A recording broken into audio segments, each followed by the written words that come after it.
teman saya akan menjelaskan materi tentang yaitu ekonomi internasional. Baik, yang pertama yaitu pengertian ekonomi internasional. Ekonomi internasional adalah ilmu ekonomi yang membahas akibat saling ketergantungan antara negara-negara di dunia, baik dari segi perdagangan internasional maupun pasar kredit internasional. Sumber energi Amerika Serikat misalnya sangat bergantung pada produsen luar negeri, sedangkan Jepang mengimpor hampir setengah dari makanan yang dikonsumsi oleh penduduknya. Ilmu ekonomi internasional merupakan ilmu yang mempelajari berbagai hubungan ekonomi antara suatu negara dengan negara lain, dapat mempengaruhi akses lokasi sumber daya baik antara dua negara tersebut maupun antar beberapa negara. Hubungan dalam perekonomian internasional dapat berupa perdagangan, pinjaman, serta bantuan kerjasama internasional.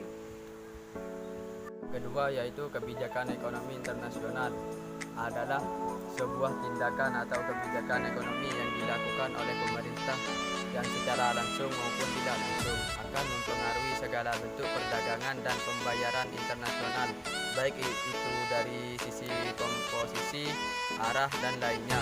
Perlu digarisbawahi bahwasannya kebijakan ini tidak berfokus pada tarif kota, namun juga mencakup kebijakan pemerintah dalam negeri yang secara tidak langsung akan memberikan pengaruh terhadap roda perdagangan serta pembayaran internasional.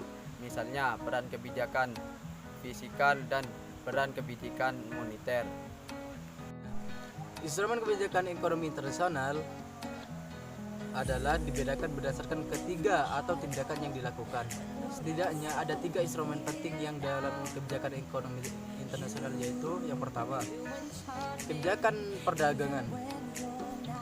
Kebijakan perdagangan internasional merupakan ruang lingkup kebijakan perdagangan yang meliputi segala tindakan yang dilakukan oleh pemerintah terhadap sebuah rekening yang masih atau tidak berjalan transaksinya dari neraca pembayaran internasional itu.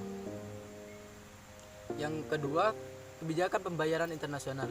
Untuk kebijakan pembayaran ini mencakup beberapa hal yang mengebijakan pemerintah terhadap rekening modal dalam neraca pembayaran internasional, tepatnya pada pengawasan terhadap pembayaran internasional. Contoh dari kebijakan ini pengawasan yang dilakukan oleh pemerintah terhadap otoritas devisa atau pengawasan terhadap likuiditas modal. Yang ketiga, kebijakan bantuan luar negeri merupakan sebuah tindakan atau kebijakan yang dilakukan oleh pemerintah yang berhubungan dengan bantuan seperti pinjaman dan lain-lainnya. Ada beberapa hal mengenai tentang kebijakan ekonomi internasional yang dibagi menjadi beberapa bagian. Seperti yang pertama itu adalah autarki. Yang dimaksud dengan autarki adalah sebuah jalan untuk menghindari pengaruh negara lain dalam beberapa hal, bukan hanya ekonomi namun juga bidang politik atau budaya. Yang kedua adalah kesejahteraan.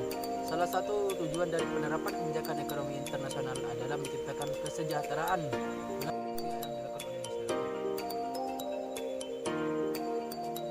Adalah proteksi. Sesuai dengan namanya proteksi, perlindungan, di mana penerapan kebijakan ekonomi internasional bertujuan untuk melindungi semua industri yang sedang mengalami perkembangan atau sedang tumbuh, dan juga melindungi perusahaan atau perusahaan baru yang macam kebijakan ekonomi internasional ada 4 bagian. Yang pertama, kuota, yang kedua tarif, yang ketiga subsidi, yang keempat dumping. Beberapa jenis atau bentuk dari tarif diantaranya bea ekspor, bea transito, bea impor, kuota ekspor, dan kuota impor. Pengertian kebijakan dalam ekonomi internasional adalah kebijakan perdagangan suatu negara yang sangat berpengaruh pada besarnya magnitudo dan pola perdagangan negara tersebut. Kebijakan dalam perdagangan internasional secara garis besar terdapat 2 kebijakan. Yang pertama, kebijakan perdagangan bebas dan kebijakan perdagangan proteksionis. Yang dimaksud kebijakan perdagangan bebas adalah kebijakan perdagangan yang mengadakan kebebasan dalam hal perdagangan. Yang dimaksud kebijakan perdagangan proteksionis adalah kebijakan perdagangan yang bertujuan untuk melindungi produk-produk dalam negeri. Kebijakan perdagangan proteksionis terbagi menjadi 2 macam, Yang pertama, kebijakan kuota. Yang kedua, penetapan tarif dan bea masuk.